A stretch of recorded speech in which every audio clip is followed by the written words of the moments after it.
All right, Jim. Well, this may be our final question here this week on the Drive-Thru. Things have improved as the show has gone on, as you can tell by the tremendous applause that you hear. But here's our final question, sent to CornyDriveThru@gmail.com from Steven in Wynne, Arkansas. Wynne, Arkansas. I know exactly where that is, and I used to have a pen pal in the 70s in Wynne, Arkansas that would send me the Memphis clippings. And then when I got into business, she wouldn't speak to me anymore because she couldn't believe that I'd turned into such a obnoxious, arrogant, stuck-up rich prick. That's amazing. Did that ever happen with anyone else? Because a lot of people knew you before you became a heel when you were just a nice photographer. Yeah, she wrote me a letter and told me off one time after I'd cut promo on fucking TV talking about what I thought of all the redneck fans. She wrote me a letter and said, well, I just can't believe you've turned out this way. All right, well, it sounds like she was disappointed. Let's get to this question from Wynne. Let's disappoint some more people now. In numerous shoots, I guess shoot interviews, an antiquated term if I've ever heard one, Jamie Dundee and Wolfie D on occasion claim that the John Cena persona is a direct ripoff of the PG-13 gimmick. I love PG-13, but can acknowledge there is an obvious talent gap. In Jim's opinion, is there any merit to this claim? No, in short version. Well, I mean, is there any merit to the claim that both John Cena and PG-13 were somewhat ripoffs of Eminem or Vanilla Ice? If there's validity to that, then there's validity to that statement. But no, just because there are two sets of white rappers or a set of white rappers, PG-13, and one white rapper, Vanilla Cena, no, there's not.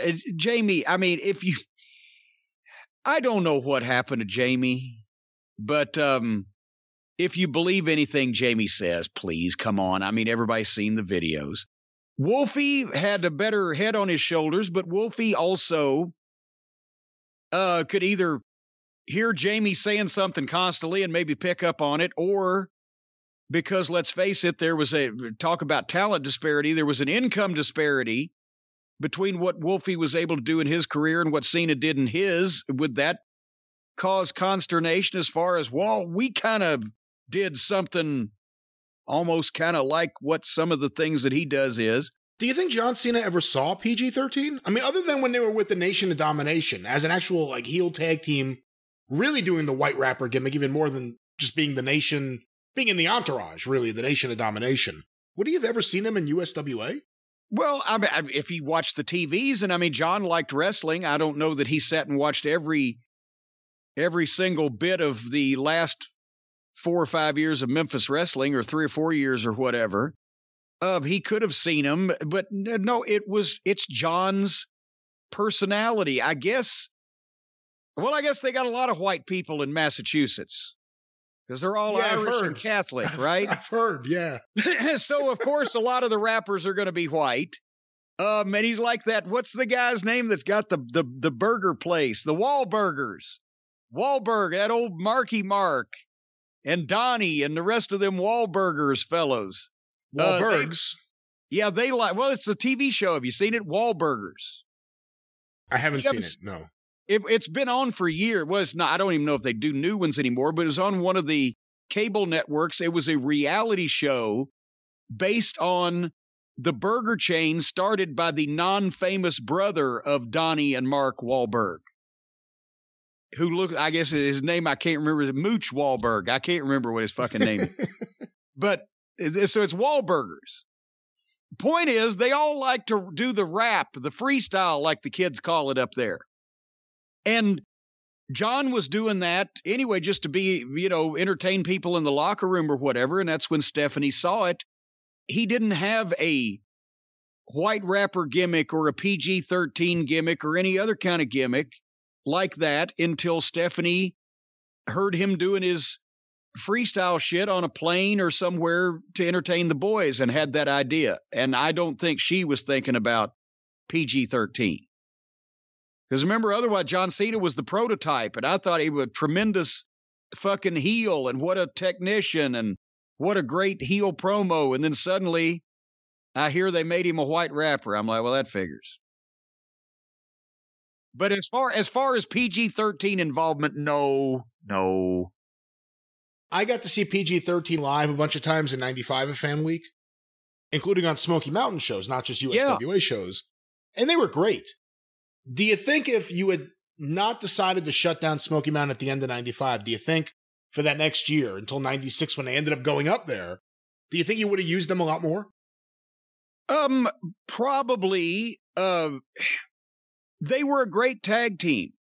And Wolfie was, everybody said they were small at the time. Well, Wolfie's 6 feet or 6'1". He just, he was only 210, 215. That was small back then. Jamie was a little smaller.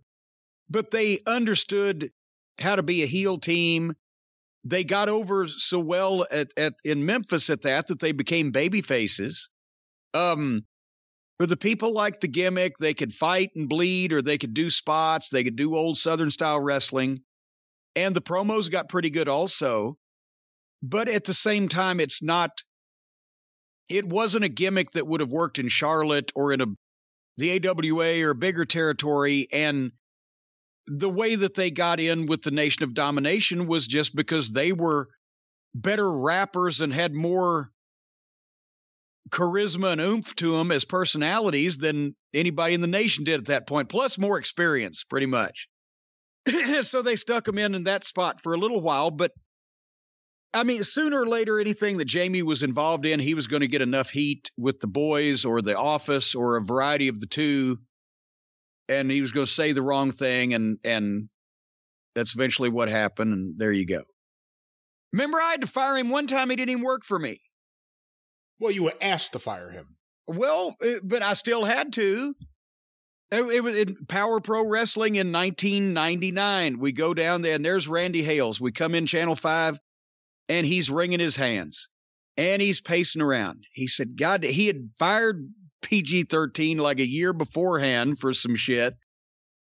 And then they talked back and forth, and he'd finally agreed to bring him back, and they'd been back about 3 or 4 weeks. And I said, what's the matter, Randy? He said, Wolfie's here. Jamie's not here. I said, where's Jamie? Nobody knows. They had come in from the town the night beforehand. They checked in the hotel. Wolfie goes to sleep. Jamie's in the bed next to him. When Wolfie wakes up that morning, Jamie's gone. Hadn't seen him since. He said, we go on live in an hour. I said, well, he said, what would you do? I said, you just brought him back. You had to let him go for something else. You just brought him back, and it's live TV, and he's supposed to be here right now. If he doesn't come in an appreciable period of time before the live show starts, I'd fire him. That's what I'd do. So I go on about my business. 10 minutes before live TV is supposed to go on the air, Jamie walks in the back, and I see Randy see him. And I see Randy. He goes over, and Jamie's going in, and Randy comes over to me. He says, I need to go talk to Jamie. Would you come with me? I said, yeah. I was like, what the fuck does he think now? Jamie's going to fucking fight him over this, and I'm going to be his backup? So we go out in the fucking stairway at the back of Channel 5. I'm standing there, and Randy's standing there, and there's Jamie. And Randy says, Jamie, Cornette's got something he wants to tell you. I said, Jamie, you're fired. He said, I don't work for you. I said, I know, but you're fired anyway. Right, Randy? Anyway. All right. What was the question? Did John Cena steal his gimmick from PG-13? No, he didn't.